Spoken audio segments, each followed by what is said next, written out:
એ મૂર્તિ 31 ફૂટ ઊંચી અને 150 ટન વજનની ભારત વર્ષની આ ફર્સ્ટ ટાઈમ આ મૂર્તિ આ વિસ્તાર માટે દુનિયાની સૌથી મોટી દુનિયાની કહો તો પણ ચાલે અને ભારત વર્ષની કહો તો સનાતન ધર્મ માટે આ બધી વસ્તી કન્ટિન્યુ તૈયાર રહે છે.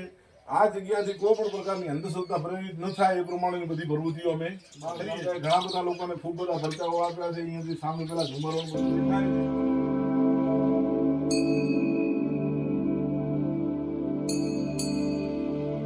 જય શ્રી રામ મિત્રો, અત્યારે હું ભોરિયા ગામની અંદર વાવથરા જિલ્લાનું ભોરિયા ગામ અને રા તાલુકો, જ્યાં 11 મુખી હનુમાન મહારાજની ભવ્ય પ્રતિમા બનાવવામાં આવી છે તે જગ્યાએ આવેલો છું. અને ત્યાં આપણને મહંત શ્રી મળેલા છે, ઘેરદાસજી મહારાજ, મહંત શ્રી મહામંડલેશ્વર શ્રી 1008.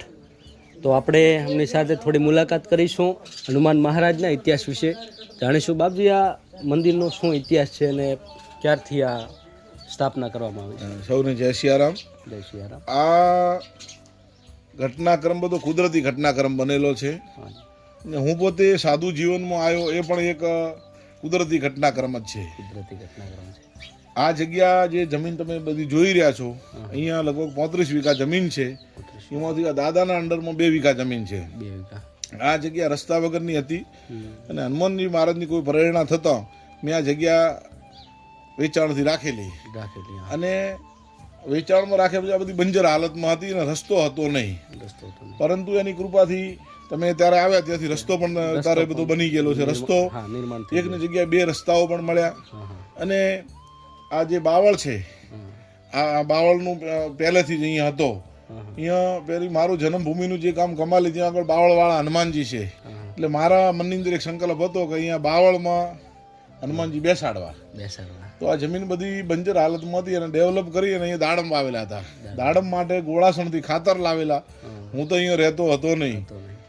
તો ખાતર સાથે આ મૂર્તિ આવી છે. ત્યારે મૂર્તિ દેખાય છે. પછી અમને જરા કેમેરામેન આ મૂર્તિ બતાવજો. આ મૂર્તિ આવેલી ખાતર સાથે. અને જે અહીંયા ખેતરમાં જે ભાગિયાને લોકો હતા એ પણ બધા ભગત માણસો જ હતા. અને હું અવારનવાર અહીંયા ખેતરની મુલાકાત જ્યારે આવતો ત્યારે કે બાવળમાં હનુમાનજી બેસાડવા વાત કરતો. તો એ લોકોને ગમે તે કુદરતી પ્રેરણા થઈ કે 5 જણા આ લોકોએ મળી અને બાવળના થડની અંદર પેલી સામે ઈંટ દેખાય છે એ રેતીનો ઢગલો કરી ઈંટ ઉપર આ નાનકડી મૂર્તિ બેસાડી દીધી.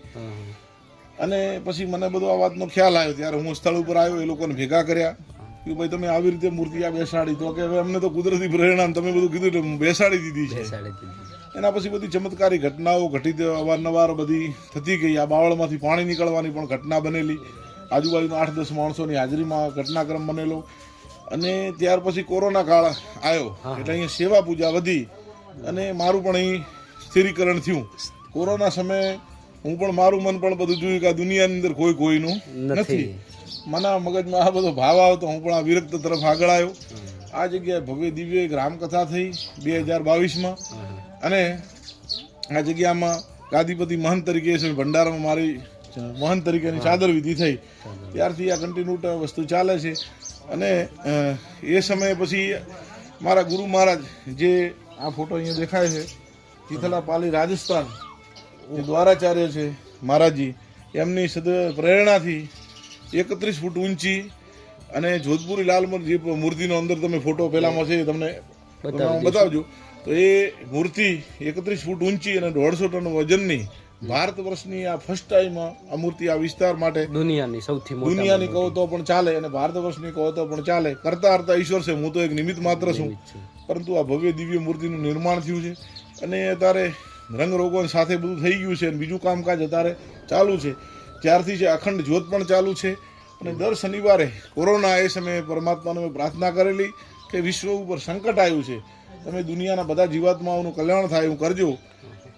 અને એ સમયે મેં સંકલ્પ કર્યો કે દર શનિવારે વિશ્વ કલ્યાણ માટે સુંદરકાંડ પાઠ કરીશું. તો એ શૃંખલા સતત ચાલતી રહી અને આજે સતત 274મો પાઠ, એટલે લગભગ 5.5 વર્ષથી પણ વધારે સમયથી સુંદરકાંડના પાઠ રેગ્યુલર ચાલી રહ્યા છે. હવે આ બધી પ્રતિમાના બધું નિર્માણ થયા પછી હવે એની પ્રતિષ્ઠા માટેનો પણ વિચાર છે.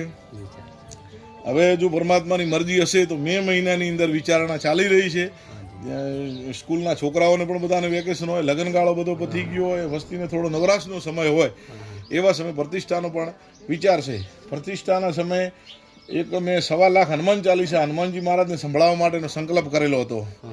તો 1.25 લાખ હનુમાન ચાલીસાનો પાઠ નેમિષારણ તીર્થ, જે જ્યાં કળિયુગ હજી નથી પહોંચ્યું એવું કહેવાય છે, આપણા શાસ્ત્રોમાં કહ્યું છે. તો ત્યાં આગળથી 51 ઋષિકુમારો લાવી અને 21 દિવસનું સતત પ્રતિષ્ઠા જે દિવસે પૂર્ણ થાય એ દિવસે 1.25 લાખ પાઠ પણ પૂર્ણ થાય એ પ્રમાણે ચાલશે. 11 કુંડીનો હવન થશે અને 5 દિવસની હનુમંત કથાનું પણ એક આયોજન કરવામાં આવશે. અહીંયા કન્ટિન્યુ ચા પાણી અને આવતા યાત્રિકો માટે ભોજનની વ્યવસ્થા પણ છે. અને બાકી જે થાય સેવાકીય પ્રવૃત્તિઓ કરીએ છીએ. આ કુંભ મેળાની અંદર 2025માં પ્રયાગરાજનો જે 144 વર્ષ પછી જે મેળો આવ્યો, પ્રયાગરાજનો મહાકુંભ, એ કુંભની અંદર આ જગ્યાને, ભોરિયા જેવી આ નાનકડી જગ્યાને, આ ગેવરદાસ મહારાજને, મહામંડલેશ્વરની પણ પદવી મળી છે. એ દાદાની કૃપા છે. પરચો કહેવાય સાક્ષાત સાહેબ. હા, આપણા નાનકડા ગામમાં આટલી મોટી અહીંયા મહાકુંભની અંદર પદવી મળવી એટલે બહુ. હવે જ્યારે જ્યારે કુંભ લાગશે, હવે 2027માં પણ કુંભ આવવાનો છે નાસિકમાં, ત્યાં છે. એના પછી 28માં ફરી પાછો ઉજ્જૈનમાં કુંભ છે. જ્યાં બી કુંભ મેળો લાગશે ત્યાંથી આપણી રાવટી કન્ટિન્યુ કુબાજીનગર નામથી રાવટી 11 મુખી હનુમાનજીની રાવટી કાયમી ખાતે ત્યાં લાગશે. અને જે કોઈ શ્રદ્ધાળુ આવશે એને આપણાથી યથાયોગ્ય જે સેવા થશે, ખાવું પીવું રહેવાની સગવડો એલોટ કરવામાં આવશે. ગામ લોકોનો બાપુ કેવો સપોર્ટ છે? આ ખરેખર હું એક મારી જાતને ધન્ય સમજુ છું કે આ ગામથી દૂર જગ્યા આવેલી છે, પરંતુ ખરેખર ગામ લોકોનો અને આજુબાજુ વસ્તીનો ખૂબ જ સુંદર સહકાર છે. અને સનાતન ધર્મ માટે આ બધી વસ્તી કન્ટિન્યુ તૈયાર રહે છે. આ જગ્યાથી કોઈ પણ પ્રકારની અંધશ્રદ્ધા પ્રેરિત ન થાય એ પ્રમાણેની બધી પ્રવૃત્તિઓ અમે કરીએ છીએ. અને આ બાપુ મૂર્તિમાં અંદાજિત આ ખર્ચો ગામવાસીનો ખરો કે? હા, આમાં દાદાની પ્રેરણાથી દાદાએ ઘણા બધા લોકોને ખૂબ બધા પરચાઓ આપ્યા છે. અહીંયા જે સામે પેલા ઝુમરોનું બધું દેખાય છે, તેને દીકરા આપ્યા હોય ને ઘણા બધા તો અંદર મૂક્યા છે. અત્યારે બધા પેલા ડરાવે છે પોલીસ કે ભાઈ પેલામાં રાખજો. એટલે જેને દીકરા, ઘણા બધાને કોઈને દીકરા આપ્યા છે, કોઈને રોગ મટ્યા છે, કોઈને જેવી તેની મનની ઈચ્છાઓ દાદો પૂર્ણ કરે છે.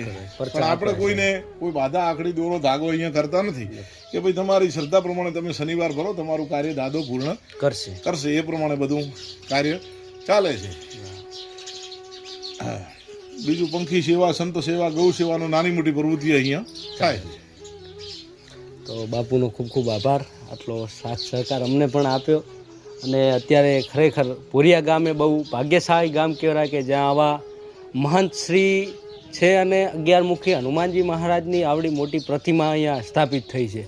અને આવતા સમયની અંદર જ્યારે પ્રતિષ્ઠા આની થશે ત્યારે અહીંયા મોટો પ્રસંગ રાખવામાં આવશે. તો ત્યારે પણ આપણે મુલાકાત લઈશું. જય શ્રી રામ, જય માતાજી, જય સિયારામ.